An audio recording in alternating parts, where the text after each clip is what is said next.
Stop holding on to me. What's good? What's good? What's good? Hope you all doing good out there in TV land. But it's your boy, Kyng Ralph. Hold up. Got to brighten up the light. There we go. Might have been too bright. Let's go down one. One more. Yeah, that looks better. All right. You are now watching Juke Boy Sports Show. I am your host, Kyng Ralph. Let's move the microphone a little closer. But doing a solo dolo show. Hope everybody's doing good out there in TV land. Got a lot to get to. Football's back. WNBA commissioner tripping, tweaking, what our Chicagoans would say. But before we get started, I want to send a shout out to the sponsors. So if you want to do a podcast like what you're watching, music video, photo shoot, call the number on the bottom of the screen, 707 Fitboxer. Make sure as well, if you want a jitterless, clean energy drink, go to w.com. For 20% off, use promo code JUKE, J-U-K. Quite delicious. Does the body good. I use a powder form, but they do have canned energy drinks as well for the people that's on the go. I really enjoy it. They have some really good flavors. And so, like, subscribe, comment, share, all that good stuff on all of our socials. Make sure you go like the He Say, She Say channel on Facebook. He Say, She Say podcast will start production sometime this month. And we will be releasing first episodes next month. Make sure you go subscribe at Juke Media or Joint Universal Creatives on YouTube. Trying to get to 100 subscribers by the end of the year. And then it's only up from there. Make sure you go follow us at Juke Sports Show on Instagram. No more J.U.K. Just straight up JUK Sports Show on Instagram. And you can follow me at KYNGRALPH at TikTok, Twitch, Instagram, @_for X or Twitter.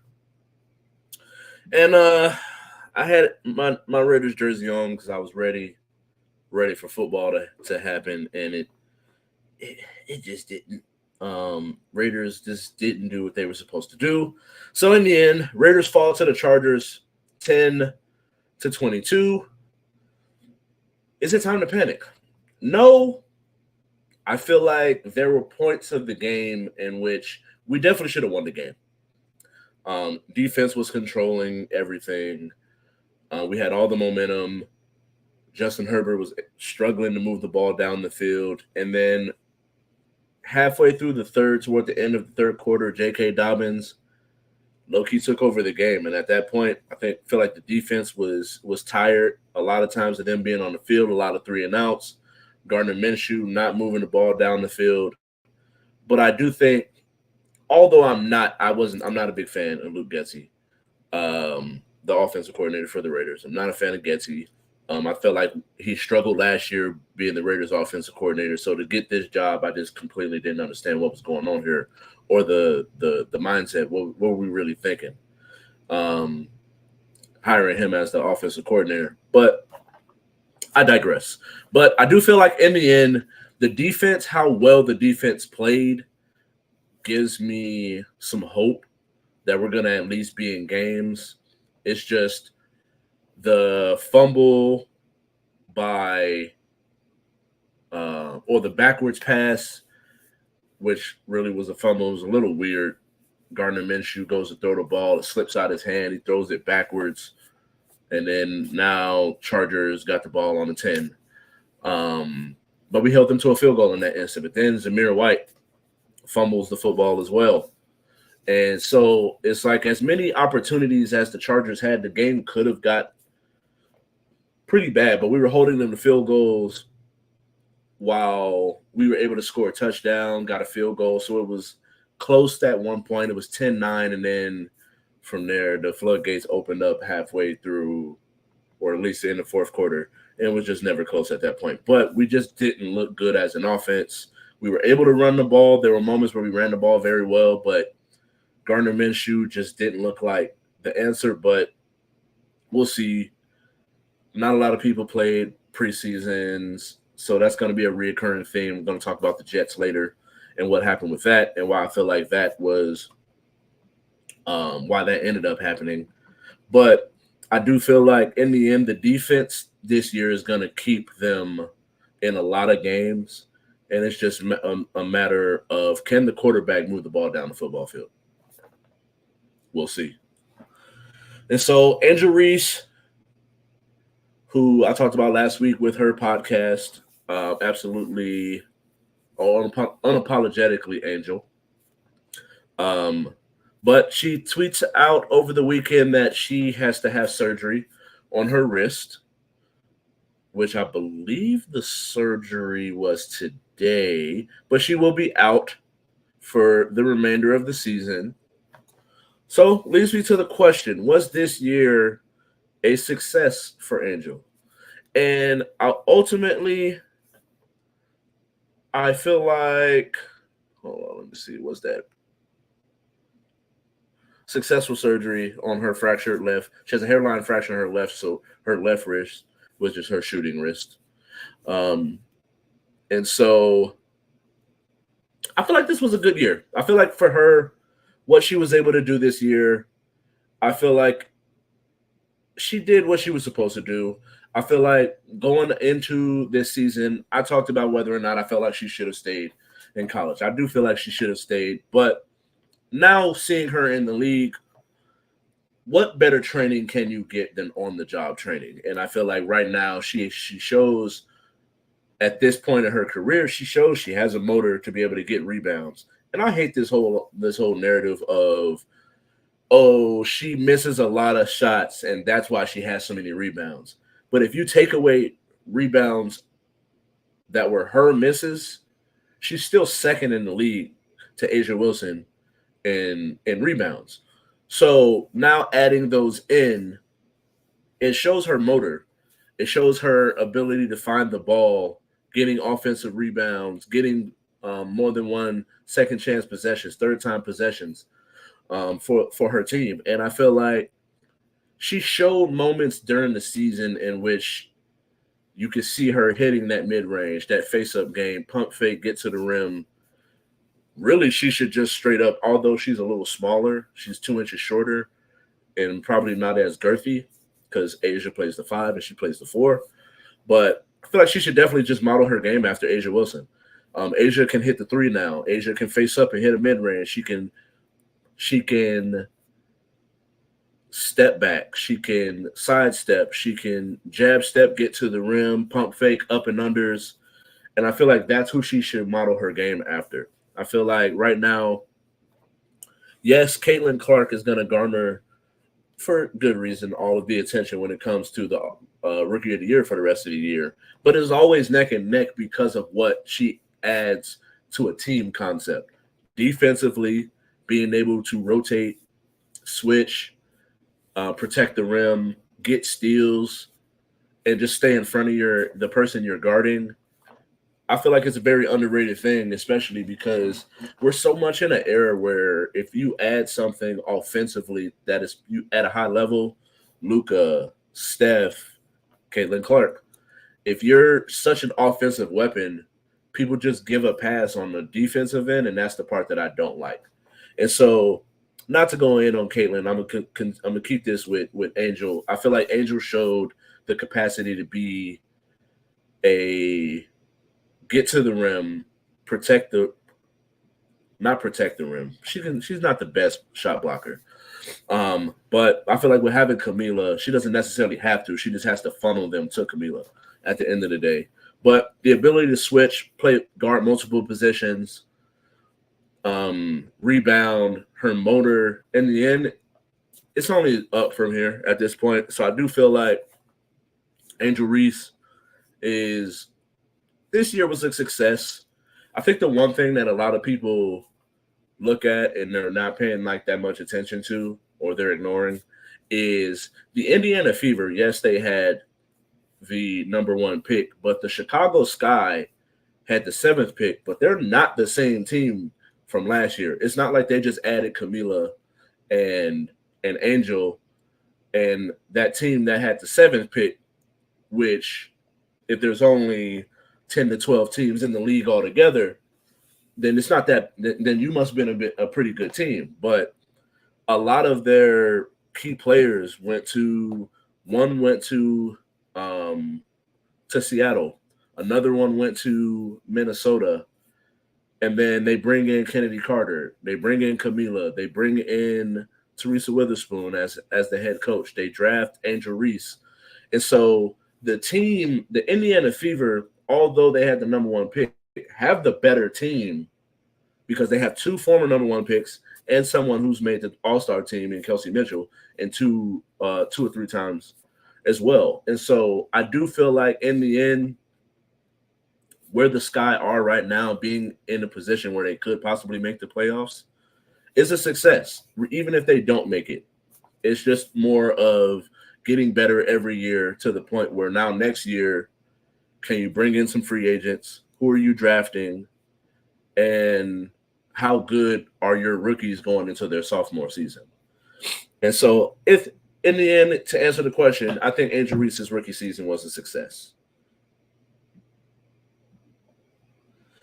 And so Colorado, ultimately, I went 3-3 on my predictions. I picked the Raiders to beat the Chargers. I was wrong. I picked the Colorado Buffaloes to beat Nebraska Cornhuskers, and I was wrong on that as well. And then I was also wrong. What was the last one I was wrong on? Oh, I had the Browns beating the Cowboys, but I'm a Cowboy hater, so it's neither here nor there. Take that with a grain of salt. But I was 3-3 because the ones I did get right, I got the Texas Longhorns over Michigan. I said that wasn't going to be close.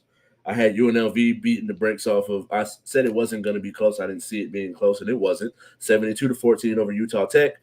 And then I had the Packers losing to the Eagles. I just felt like the Eagles were going to be a better team. Now, I didn't foresee Jordan Love getting hurt, so we'll see what happens when I make my predictions later in the week when it comes to the Packers. But 3-3. It's a good start to a season. I'm 1-1 in my fantasy football leagues too.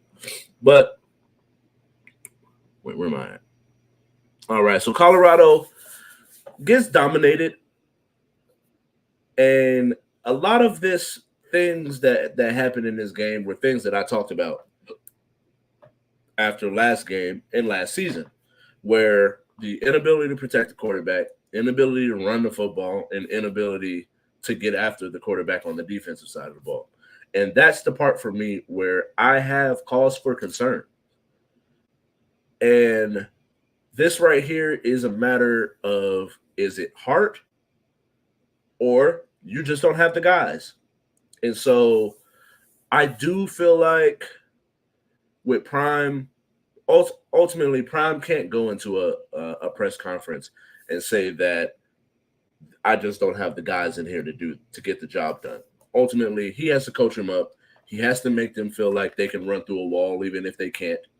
And so him saying that he has the guys ability to get the job done, I'm not going to fault him for it because ultimately, what's he really supposed to say? These guys are trash.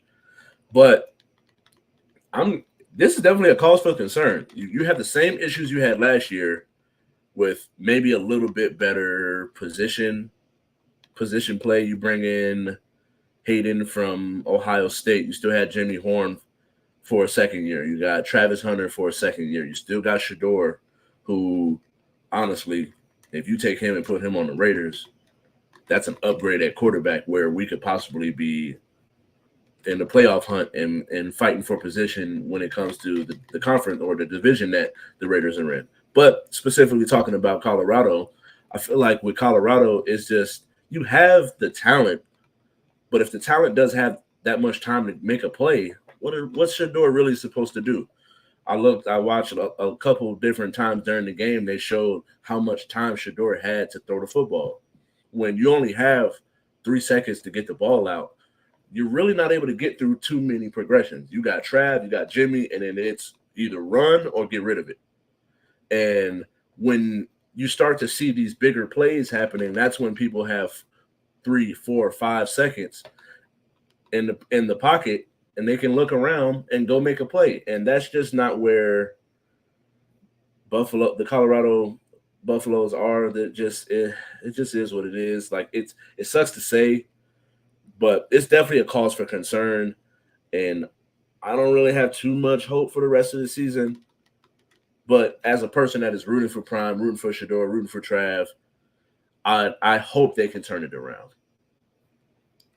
And so Commissioner Engelbert was on, I think it was Power Lunch, a CNBC show, and the anchor asked her some questions, very specific questions about some of the darker tones when it comes to Caitlin Clark's fan base and Angel Reese's fan base.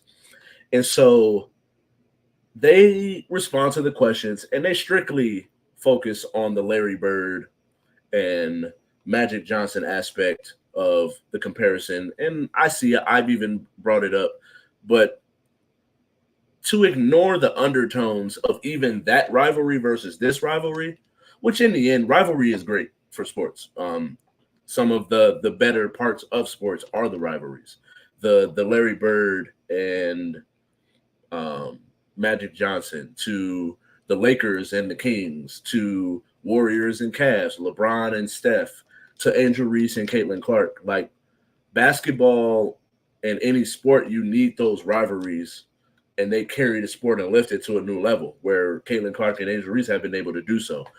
But with social media now and the fact that I wasn't there for the Larry Bird, Magic Johnson thing, but the documentaries I've seen on it and the commentary and narratives that were pushed during those times, to ignore the racial part of things while also the WNBA as a whole, when it comes to how many lesbian women are in the league, different genders and homophobic, racist rants that you see on social media, Twitter, Instagram, TikTok, and whatnot, to ignore it and just strictly talk about what's on the basketball court when there was a very specific question asked, I don't blame the executive director of Players Union, Terry Jackson, for what they said. And so in the end, the exact quote is, there's absolutely no place in sport or in life for vile hate, racist language, homophobic comments, and the misogynistic attacks our players are facing on social media.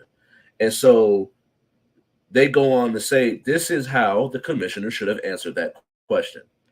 And so I don't blame them. I feel like too often when it comes to, as a black man, when we're asking our white counterparts to speak up for us or speak on our behalf in these moments, these are moments where it's like, hey, you had a perfect opportunity to denounce any kind of racism. And not denouncing it also kind of feels like you're in compliance with it. And that's the part where the divide happens. It's like Angel Reese feeling a way about Caitlin Clark. Caitlin Clark is a white woman who played at Iowa, who now plays for Indiana Fever. It's like her feeling a way that, yeah, I've definitely seen Twitter, and I talk about Twitter whether or not it's real or not, but you go on Twitter and you see a person that's a Caitlin Clark fan, and then see the things that or see the things they write about Angel Reese. It's definitely racist. So for her to see that and not say anything in a negative light, like that's not good, I don't respect that. I'm not in favor of that. When you don't say anything, it comes off like you are cool with it, at least. And that may or may not be the case. I don't believe that's the case when it comes to Caitlin Clark. I don't believe that's the case with Kathy Engelbert. And so I think that when it comes down to it, if you're the person that's supposed to be in a position or leader of this league, of this women's league, of the W, you have to come out, especially when you have so many black players, lesbian players, and just a women's league where you're going to continue to keep hearing this conversation of how good and how popular can this league grow in the future. And I feel like with Paige Beckers, Juju at USC, I feel like the league is in the right direction. And once Juju gets here, I feel like it's a wrap. That's really who the GOAT gonna end up being. But I do feel like the league is headed in the right direction. But this was a perfect opportunity to get out in front and put a stamp and let it be known that you're here to protect the players, where it kind of comes off like you're in compliance with what's going on.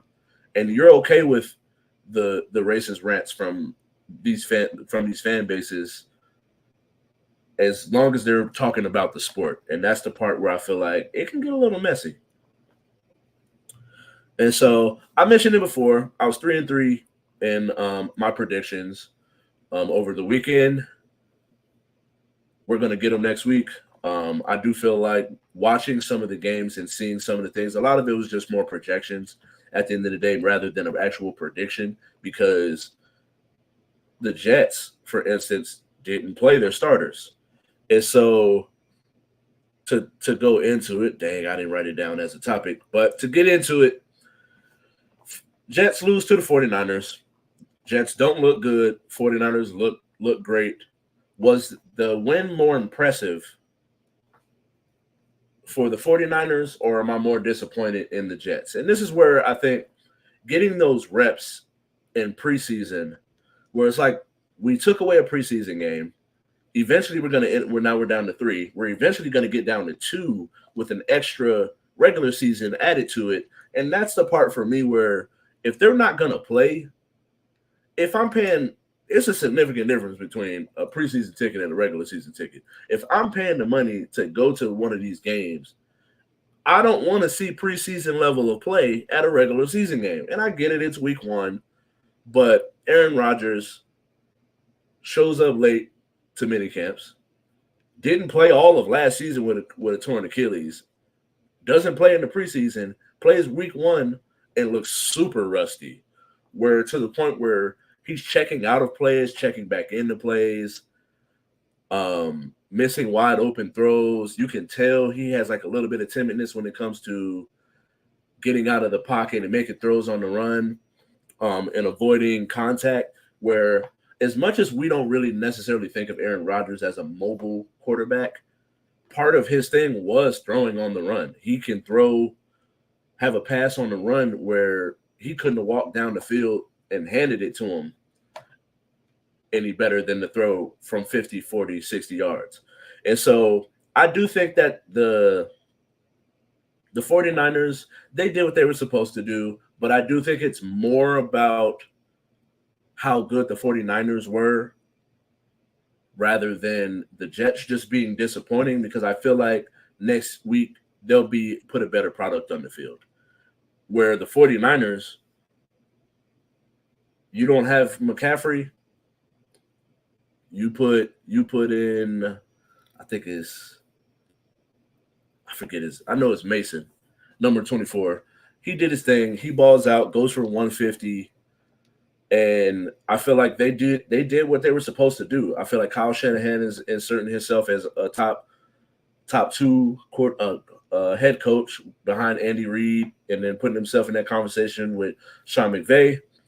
And the defense was dominant. Fred Warner was flying all over the field. Debo had his moments. Ayuk looked a little rusty. And George Kittle wasn't really involved in the game plan, but it was, when you have so many weapons, not everybody's going to be an important piece for every game. But when the game matters the most, that's when Trent Williams, Debo, Ayuk, George Kittle, Christian McCaffrey should be vital pieces. And I feel like Brock Purdy didn't have the best game in the world, but he had a very efficient game where he moved the ball down the field when it mattered.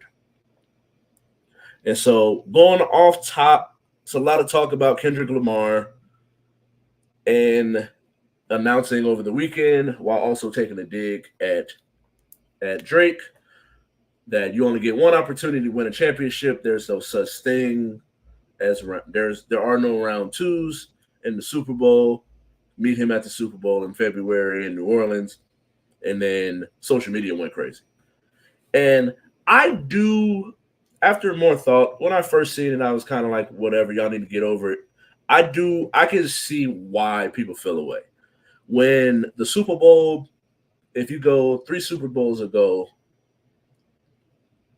in LA at SoFi Stadium, Dr. Dre gets an opportunity to perform at the Super Bowl. He brings Snoop, he brings 50, he gets Eminem, and Kendrick performs. So now it's in New Orleans. You got Lil Wayne, Cash Money, and what they mean to that city, while also to the culture of hip hop. And to a lot of people, regardless if you feel like the rumors are true with Jay-Z and Rock Nation being selecting the talent for the Super Bowl, I've seen reports where really they put a list of people that they would like to see, and then they give it to the hosting city, and the hosting city picks it. I just don't see them picking Kendrick Lamar and not picking Lil Wayne, who is a lot of people's GOAT. If you're from my generation, although I do disagree, I'm not a big Lil Wayne fan. Not to the point where he's the GOAT. Top 5, I can see that. But GOAT, no. But unless it's just there, because this is definitely the conversation of when it comes to the award shows, the people that make decisions for award shows and different things, where there's just that age gap, or there's just a cultural racial gap where, yes, Kendrick Lamar right now has the hottest song all year, where thinking about everything, it's like the Super Bowl is the week after the Grammys. He could possibly be winning a Grammy. He could possibly, he will be performing at the Super Bowl.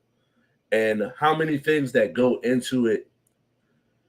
And I ultimately just feel like they got the decision wrong. I do think that Wayne and what he would have been able to do for the culture and also for the city of New Orleans and everything that they've gone through, I feel like this was a little bit of a mismark, although I love Kendrick Lamar. I think Kendrick Lamar is definitely the greatest from this generation. Regardless of how you feel about it, that's just my personal opinion. But I do think that they missed the mark. Lil Wayne should definitely be performing in the Super Bowl, and it just sucks to see. But I feel like there'll be other opportunities. There's still an opportunity as long as I feel like the Nicki Minaj thing and baby tweets definitely could end up rubbing Kendrick the wrong way to the point where he doesn't bring Wayne. But there is a possibility for him to bring Wayne up on stage, and because they do have a song together. Regardless if you feel like it's a good enough song to get to garner that. I mean, you don't necessarily have to have him perform the song that you have together. You can just bring him up there and have him do one of his biggest songs. And so I do think that they did miss the mark, but I'm still excited regardless. I hope even for his sake, I'm such a huge Kendrick fan that he doesn't even have to perform Not Like Us in order for it to be a great performance. And so Tyreek Hill got into some trouble Sunday morning in Miami on his way to the stadium, was pulled over for speeding. There's videos of him being face down on the ground. They pulled him out of his vehicle, handcuffed him. His teammate, Calais Campbell, shows up trying to kind of be like smooth things over with the cops. He then gets put in handcuffs. And today, Tyreek's lawyer came out, or agent came out and said he wants the officers that escalated things to be fired.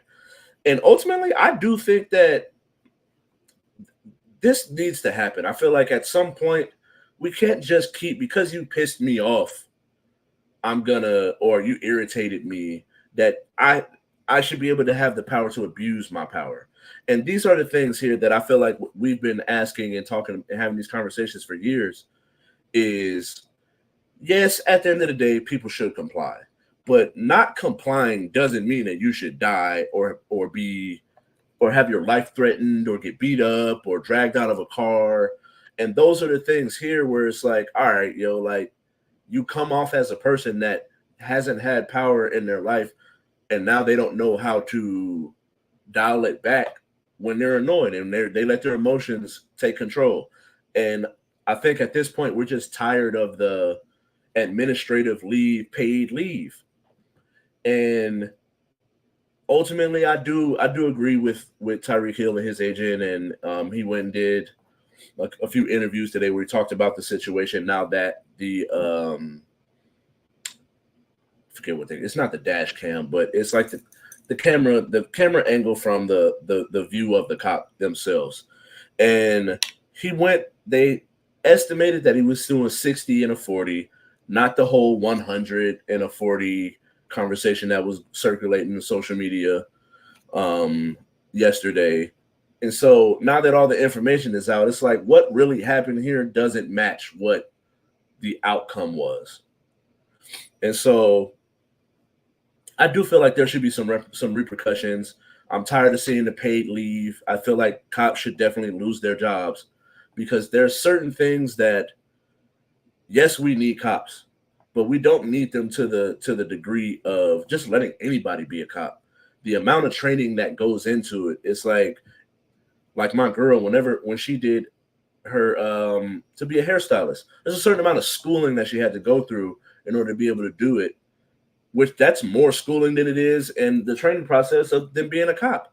And that's the problem that I think happens here is, yes, they're doing a background check, so they're not just letting anybody do it, but there's so much more to it and more training that needs to happen than what's actually happened. Like even you go to the lady who was shot and killed in her home where she had a pot of hot water and she's across the room. You shoot her to kill her? Why didn't you tase her? Why weren't there other manners or other methods to be able to de-escalate the situation to the point where you're shooting the person that called the cops in the first place? And I know this is a sports podcast, but I had to get my piece on that. It gets irritating, and luckily nothing happened because we definitely could have been seeing a situation where Tyreek Hill is murdered outside of the stadium by a cop. And so to finish up, I'm sitting here watching. I'm doing my prep, and I'm watching Gil's Arena. Nick Young is on there, and him and Rashad McCants, I feel like they're personally on the show because they say wild shit that get people riled up and increases engagements. And so he goes on, he's talking about KG, and they pretty much bring up his tweets. This is a topic of the show. They bring up his tweets, and they talk about something he said along the lines of KG is a better player than Tim Duncan. And so my thing is, that's not that crazy. It's really not that crazy. I think when you really think about it, Tim Duncan was drafted number 1 overall by the Spurs. The Spurs just 2 years before that were a top 3 team in the West, or even in top 3 team in the NBA possibly. But I know they were top 3 in the West. David Robinson gets hurt. Mario Ellie gets hurt. Sean Elliott gets hurt. To the point where they sit these people for the rest of the year. They get the number 1 pick, and then they win the championship 2 years later. And these are things here for me that I'm just like, if you had Kevin Garnett next to David Robinson, I feel like Kevin Garnett has a very similar success. Now, I'm not going to sit here and say no wild shit like, oh, he would have more success, have more MVPs, more championships. But I don't think that I don't feel like those players are so far off where Tim Duncan going to the Timberwolves, like it's just the fact that the Spurs were a better team than the Timberwolves were. Now, if the Timberwolves were able to keep Stephon Marbury, then we would be having a whole different conversation. But they weren't able to keep Stephon Marbury. And after 2 years, he's out of there. And so in the end, ultimately, their careers is total to individual success versus team success. And one's individual success is being uplifted because of the team success, while the other person's team wasn't nearly as good. Being able to have Sean Elliott, Mario Ellie, Tim Duncan, David Robinson, all on the same team. And then years later, you get Ginobili, Tony Parker, and David Robinson is still in the league at this point. A little older. He's not. Tim Duncan by then was definitely the best player on that team. But KG would have been the best player on that team also if you input him instead of Tim Duncan. So I don't think that this take is that wild, the way that people are reacting to it and the way that the team acted to it. Now, the whole thing when he was talking about Shaq, I feel like he definitely tweaking, talking about Shaq was just fat and strong, and that's why nobody could guard him. No, Shaq was big, pause, but also his agility and the way that he moves while being that size was what made Shaq the most dominant player of all time. And so thank you all for watching. I got to get up out of here. Make sure you go like, comment, subscribe, all that good stuff. If you want clean, genderless energy drink, go to w.com, use promo code JUK, J-U-K, for 20% off. But make sure you go like the He Say, She Say channel on Facebook. He Say, She Say podcast coming back next month. We're starting production this next week. Then make sure you go subscribe. We're trying to get to 100 subscribers on YouTube at Juke Media, or just type in Joint Universal Creatives, creatives with a K. And then follow us on Instagram at JUK Sports Show. You can follow me at KYNGRALPH at TikTok, Twitch, Instagram, @_for X or Twitter. And like I always say,